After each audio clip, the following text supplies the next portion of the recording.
Faith Science Podcast. My name is Tyler Bublitz, and welcome back to the third Sunday after Pentecost for the week of June 18th, 2023, and I'm excited to have you here. I'm excited to dig into this week's podcast. Before we get everything going, here at least in the United States, we have to say Happy Father's Day. We talked about mothers last month. This month, we get to talk about fathers and the fatherly figures within our lives. And I find it is kind of interesting. This week, we'll get into a little bit more psychology on some different things, but I think there is an aspect of trust that is always taken into consideration when we're looking at these different holidays, of looking at people who have played significant figures in raising us, whether they are our biological parents or not. And I think that's one of the things that's important for us to realize is when we have these holidays to recognize, I think we can also remember that there's sometimes people that deserve that recognition who maybe biologically aren't related to us, but have played major figures within our lives. I know there's multiple different male figures within my life who have made significant impact, along with my father making significant impact. So happy Father's Day to all those fathers and fatherly-like figures out there. Let's jump into the questions that we had for last week, which were, where do you have faith to trust, and how much trust does it take to have faith? And honestly, I feel that these are really some deep, hard-hitting questions in general, and I think it's something that within the faith, we have to keep evaluating, keep bringing up. I think it's something that it's so easy within culture to say, well, let's start from a spot that we assume that we have this, and that sometimes that can be damaging because we're making assumptions about things. And so sometimes having those moments and having those places to come from ground zero and move from there, I think is really important. I had a loyal listener of ours who's a former youth director write talking about how he had a girl be brought in by a parent who was struggling with some doubts. And in this case, he was able to look and talk a little bit about the Dead Sea Scrolls and how important those were, and being able to give, in this case, some support for this woman, this young girl, to be able to realize her faith wasn't just blind. She just needed some additional support. And honestly, I think it's such a beautiful metaphor, because I want this podcast to be looked at as, yes, it's something that can be helped as a teaching and preaching tool, but also something that can be some additional support. Because we all need that in different times in our lives, where there's times where we're having doubt, and it's a healthy and regular part of the faith. It's important for us to have and be raising those questions to challenge us to move forward. That's a lot of what the science part of our society is pushing forward and trying to help us recognize and acknowledge the ability to be able to continue to grow. And so thus, having spots and being able to find additional support, allowing us to venture further into our faith, I think is super important. And that's where the trust and faith conversation, I think, is such an important one that in a lot of ways, I don't think gets talked about enough, and is important for us to be able to actually grow in the faith in and of itself. So let's just jump into it. Like we talked about last week, we are moving into the season now where we'll have some alternative first readings and psalms that will go together. So we have the first reading option being Genesis chapter 18, verses 1 to 15, and then optionally chapter 21, verses 1 to 7. So this is where the Lord is appearing to Abraham. Remember last week we had where he was acknowledging that he is going to have this large family and raise up the nations of us, being the nation of Israel. And here the Lord is then talking with Abram in the tent and making this acknowledgement that he is going to have a child. Sarah, at this point, is overhearing some of this and laughs. Just is overwhelmed with the news to the point where she can't believe it. That they're both very advanced in age, as it states in verse 11, that this is impossible. And even when questioned about it, she denies it. I did not laugh. Of course I didn't, but this whole thing just seems impossible. And where they're skipping to chapter 21 of the first 7 verses is stating that, yes, she did give birth to Isaac, which is the one who laughs, acknowledging that, yes, she did laugh, and let's have this reminder in the child that we are giving birth to. But this acknowledgement of the promises that have been made before now are going to be fulfilled in the beginning process of that fulfillment. The psalm that goes with that is Psalm 116, verses 1 and 2 and 12 through 19. This is acknowledging that the Lord is listening and hearing our cries. And then in doing that is recognizing God is also ahead of where we're at, to the point where God is providing for us even when we don't recognize it. So that in doing this, this relationship is strengthened in such a way that we are paying homage and recognizing that we trust God, that we are giving our trust to God and recognizing in that God will continue to provide for us. This promise of how God will continue to be there with us. The alternative first reading then is out of Exodus chapter 19, verse 2 through 8a. This is the people of Israel have just been liberated from Egypt. And this is where now you're having Moses go up the mountain to talk to the house of Jacob, talk to the Israelites, and recognize that I have done this, and now I'm trying to make a covenant with you that I will continue to provide for you. But then you need to continue to trust what I'm doing, continue to follow. If you know anything, this is going to be something that is very difficult for the tribe of Israel. Multiple times they commit to this, multiple times they fail at this. But it's also the point here of the recognition of how God was not just there for liberating them from the Egyptians. God is making this continual promise, I'm going to be with you through the end of this. The psalm that goes with that is Psalm 100, all 5 verses of it, and this is a psalm of rejoicing. This is a psalm of recognizing what the Lord has done and paying homage to God in that we are the people of His pasture, that we are the ones that God is taking care of, and recognizing that the steadfast love endures forever that God has for us, and that our faithfulness then will be able to be passed on generation to generation. The second reading, or the New Testament text, is out of Romans chapter 5, the first 8 verses of it. And honestly, chapter 5, I feel, is just opened so beautifully, and I want to just actually say it because of how beautiful it is written. Therefore, since we are justified by faith, we have peace with God through our Lord Jesus Christ, through whom we have obtained access to this grace in which we stand, and we boast in our hope of sharing the glory of God.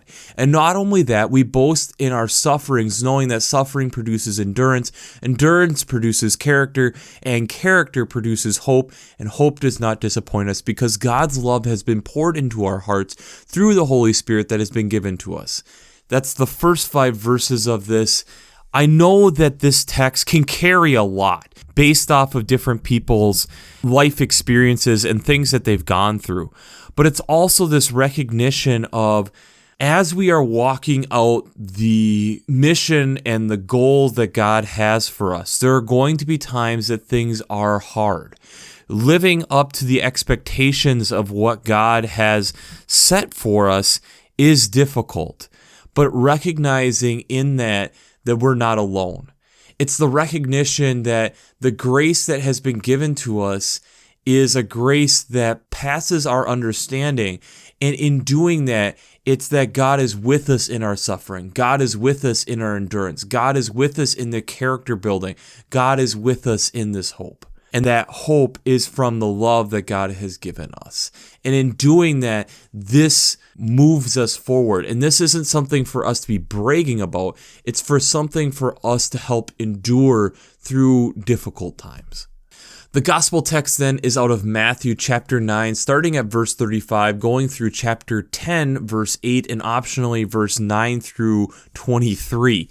So this can be a long text, but it's Jesus has been in the synagogues, in and amongst the people, and he starts going into this sermon of sorts, stating that the harvest is plentiful, but the laborers are few. Therefore, ask the Lord of the harvest to send out laborers into the harvest. He then takes his 12 disciples and calls them by name and says, okay, go out and go and do this work. Go among the Gentiles and enter no town of the Samaritans, but go rather to the lost sheep of the house of Israel. As you go, proclaim the good news that the kingdom of heaven has come near, coming from verse 5 through 7. This idea then of that they were going to cure the sick, raise the dead, cleanse the lepers, cast out demons, and do this without payment. And then verses 9 through 23 is this continued process of trusting God in this, that you're not going to be taking payments. You're not going to be taking extra items. You're trusting that the Lord is going to provide for you, that this town will be. And there will be times when you are put into situations, you're going to find houses that are not welcoming, and okay, dust your sandals off and go to the next place. And that this is something that is part of walking out the mission of what I have called you into. So, before we jump into how faith and science come together this week, we have to do a shameless plug. Working Preacher. If you haven't checked out Working Preacher, I'd highly recommend it. Between their Sermon Brainwaves podcasts, their commentaries, discussions, since I'm not an ordained minister, I use them on a weekly basis to help give me some context on how to run this podcast and give me some different ideas. So, if you haven't checked out Working Preacher, I'd highly recommend it. I'd also highly recommend checking out Vanderbilt's Divinity Library. I really enjoy it week to week, being able to look at not only how they lay out the text week to week, but the liturgical colors, art, hymns, prayers. There's a lot of great resources over there, so if you haven't checked that out, I'd highly recommend it because it's such a great resource over there for being able to start thinking about what the texts are week to week. I'd also highly recommend it, and I'll put in the show notes down below, the resources for the Green Blades Preaching Roundtable and Green Blades Rising publications. Both these are either weekly or monthly newsletters of resources, events, occasional events in the upper Midwest and beyond, also bringing in ecological echoes, implications, and urgencies to be able to bring into your preaching on a weekly basis. I have looked over these. I've used these. They're a great resource. It's an amazing group of people that are working on these. So if you haven't checked these out, if you haven't signed up for these, I'd highly recommend signing up for this and add it into your preaching repertoire, or add it into preparing for listening for preaching week to week, because I'd argue that is just as important. We're talking a lot in these texts this week about trust. And God fulfilling promises. God equipping us and sending us out to go and do. But are we always ready for that? Are we always ready to do that? One of the things that I enjoy in some of my free time is following professional sports. And if you spend time around professional sports, one of the things you find out very quickly is people get injured playing sports. And having been an athlete in high school myself, you get different nagging injuries. And one of the things that I was blessed with is I never had a major injury. But even in the minor injuries that I did have, one of the things that I found very difficult was trusting when am I able to do things, much less having a more serious injury that required surgery and being able to figure out what my capabilities were and keeping hope and optimism. One of the resources that I'll attach down below in the show notes this week is from Alex Smith, who was a highly touted NFL quarterback at one point of his life. And one of the defining moments of his career was an injury that he had where his bone broke in his lower leg and it twisted, and having a kind of a corkscrew effect. And in doing that, and I'll allow him to kind of more tell the story, but his initial surgery didn't go the way that they had initially expected, to the point where there was flesh-eating bacteria within there and was eating away at some of the flesh in his body, which caused them to do more emergency and life-saving surgeries of taking some of his thigh and attaching it down on his lower leg to be able to save not only his leg, but his life. The amazing thing was 600 plus days later, he was able to go back onto an NFL football field and start again as one of the more remarkable recoveries within sports. But one of the things that Alex talks about in there briefly is the mental game in which it takes to be able to recover. It's not always the physical is the issue. Half of it is also psychological. And I know that from just the minor injuries that I had in sports. When you roll an ankle, there is the initial swelling as the ligaments stretch. And as a basketball player, I would go in and get my ankles taped up after something like that. But it's the question of, at what point do I quit going and getting my ankles taped? At what point do I quit wearing an ankle brace to be able to support the muscles and be able to have more flexibility in my ankle, and also to figure out ways for my body to strengthen itself naturally and not become dependent on some type of brace? Also, the final step of being able to, now that I've recovered, how do I do certain things to not only maintain this, but strengthen this so that hopefully I don't have this type of injury again. One of the things that I've watched time and time again, and you will hear time and time again in professional sports with major injuries, is the first year back is very difficult because they're learning to trust themselves again. I'll attach a video down below from a sports psychologist talking about that in her work, she has found that a lot of athletes, when going through a major injury, ends up going through the 5 phases of grief. That they initially go through the denial that it's not that bad, that I'm able to get through this, then to the anger that they're frustrated that they're having to go through this, trying to bargain and trying to see what they can do,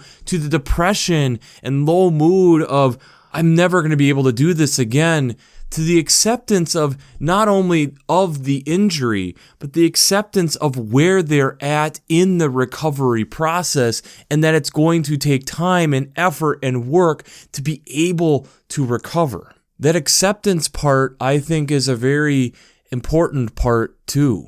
It's amazing how many of us will get stuck. I, myself, it's crazy to think about, but 7-8 years ago now, had a fairly substantial bike accident that if a few things had gone a little bit differently, you wouldn't be listening to this podcast.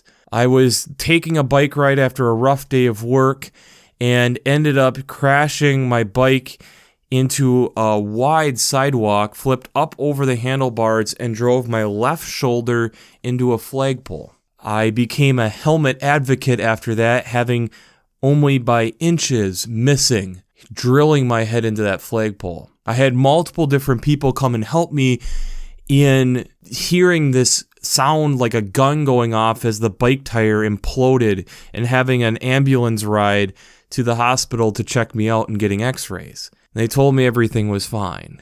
I've since found that I do have a slight tip to one of my vertebrae, and I get some inflammation fairly consistently in my upper back from that. But there were multiple different things within that I had to learn to work through, to trust, to be able to get through the situation. First, the next day and the following weeks of being able to even get the mobility to be able to move my shoulder again. Learning that the promises that I made to myself that I was never going to ride a bike until I was pain-free was kind of dumb. That I had to get over that mental hurdle. And learning to accept what I had gone through, use it as a learning experience, and being able to use it as a thing for me that I stay physically fit and try to, because I notice if I keep working out, my back does better as I exercise and rebuild and continue to rebuild muscles and get imbalances back to the way that they were prior to the injury. the trust that it takes, the trust of a professional athlete being able to explode after a knee injury or something of the sort. And you'll hear that they are thinking, they're not reacting, because there's the thought of, will my knee or ankle or hip or whatever injured part respond in the way that I am anticipating that it would prior to the injury? Is it going to give out on me? That trust aspect that we're so reluctant to give at times. After something like that, it's hard to be able to say, yes, it's fully there. I've done everything. The physicals, the sports doctors have cleared me. They have told me I can start imagining myself doing this and trying to do imagination, but there's also a part where I have to learn to just trust my body. And that process of relearning to trust can be very difficult. It's the mental side of sports that we don't talk about a lot. Sarah, when she hears the news of what is being promised, she at that moment struggles to trust because it seems inconceivable that she is able to give birth to a child. Just like after a fresh injury, when we are told it's going to be a long timetable, it's hard for us to imagine getting back to what we were. But if we are willing to put in the time, the work, the effort, we can get back. We can have these miracles of God as long as we continue to trust and walk and have faith in what God is saying, knowing that God sees the picture much deeper than we see the picture. That's why we are giving praise and recognition. And it ties right into the Exodus story itself. Moses going through and trying to have the people acknowledge initially, look at what God has done. God has said that God is going to deliver you from the Egyptians, and now we have been delivered. And now he's wanting you to have a covenant that is between God and you, that I will continue to provide as long as you continue to follow, as long as you continue to trust. We're the ones that struggle with that. I think about the disciples hearing this and getting this message of having watched Jesus do some of these miracles and saying, okay, I have equipped you to do this. Now go and do this. Don't bring extra supplies. Just go and trust and see what happens. Trust that I am with you. Trust that there are things that I have already prepared for you. Trust that God is with you in this and has given you the ability in this, and you have watched me enough to see how to do this. Now go, do. What were the disciples going through? What was that trust like? The doubt that creeps in. The things that are like, oh, this seems hard to do. And that's where the Romans text is set in. It's to set in those moments of doubt when we are questioning. Those moments of, am I doing the right thing? The things where, I just don't know. That's a suffering to me. That's a moment where we're questioning, and that's where Paul is trying to give the reassurance. God is with you. God is working through this with you. Trust in that. Walk in that. Be companions in that. Trust that God is with you and is going to continue to love on you through this whole thing. Being able to walk out the faith and trust can be difficult. There are times where we strain things or things get strained, and so it takes time to heal. But it's also the recognition that as we're healing, there's still work that's going to happen. There's still physical therapy and things that we are going to have to do, and time and work and effort to rebuild the strength, to rebuild the trust in the muscle. That's not an easy thing to do. It's not a quick and short way of doing it either. And sometimes that's why it's so hard for us to acknowledge. But on the flip side of the coin, that's why the covenants and promises that God has made are so amazing. Because God recognizes the character of who we are, and as long as we are striving to do better, as long as we are making the effort to continue to walk in the way, God not only is with us, but it helps pick us up, dust us off, and say, walk with me some more. If I need to carry you for a while, I will. I think there's an image to that.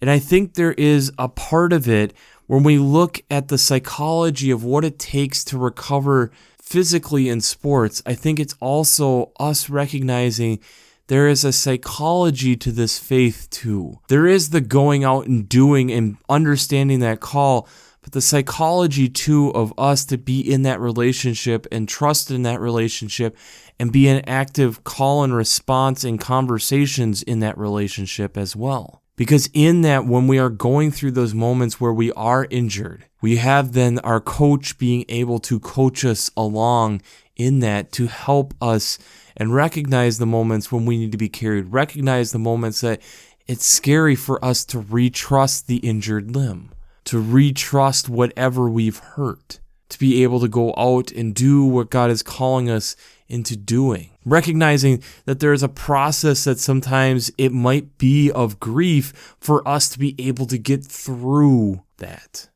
And I think when it becomes personal to our body in that way, it makes it easier for us to understand this. I find it interesting that we have this on Father's Day as one of those days that we're recognizing one of the people, probably more of a male figure, who has provided support to us. And recognizing that in those moments, fathers are called, father being whoever that father-like figure is, are there to support, are there to encourage, are there to be a vessel that God may be speaking to us in, to be able to encourage us on when is it time to quit taping the ankle. When is the time to quit wearing the brace? When is the time to start strengthening that ankle? When is it time to trust your instincts of your body again? When is it time to lean into that trust and get beyond wherever the mental state of where you are at is?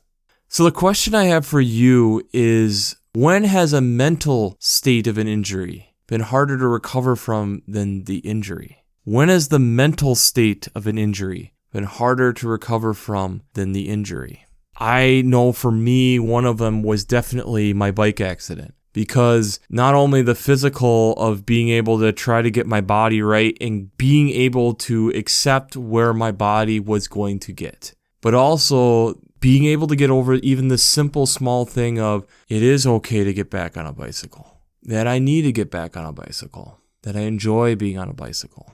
Those obstacles that we go through, those obstacles of being able to trust a ligament or trust a knee or trust something that we've hurt, trust the advice of a trusted figure being able to tell us it's going to be okay from an injury, and following the advice of the trained professional. I think we need to sometimes look at a relationship with God in that way. That God's kind of been around a little bit longer than we have and is that trained professional to be able to give advice. And yes, we have free will, but yes, there's times where we need to be able to trust the advice of the person who has seen this type of thing a few more times than we have. It's amazing to me how often we can remember the injuries. We remember the ankle sprains. I know I've had a strained hip flexor before, and I can still remember and tell you what it was like running with a strained hip flexor, where I felt like one leg was 6 inches shorter than the other, and how it's so easy for us to try to push through or do all these different things that maybe don't help. And sometimes it's really hard for us to admit and accept the advice that is being given by somebody who has gone through it before. Sometimes we laugh. Sometimes we need the encouraging word to keep us going. Sometimes when we're going through it, we need the word of recognition of, look how far you've actually come already, though. Look at what I've stated for you to be able to do, and you're halfway there. And sometimes it's also us recognizing you are equipped. You are good to go. So go, do. You're finding excuses to hold yourself back. As Jesus rambles the second half of the gospel text of all these things that you won't be needing because God is going to provide. Just trust. And sometimes that's the hardest thing to do, but yet it's the biggest thing that we need to do to grow in our faith. So we'll wrap this up as we always do. I pray God blesses you through your faith and amazes you through science.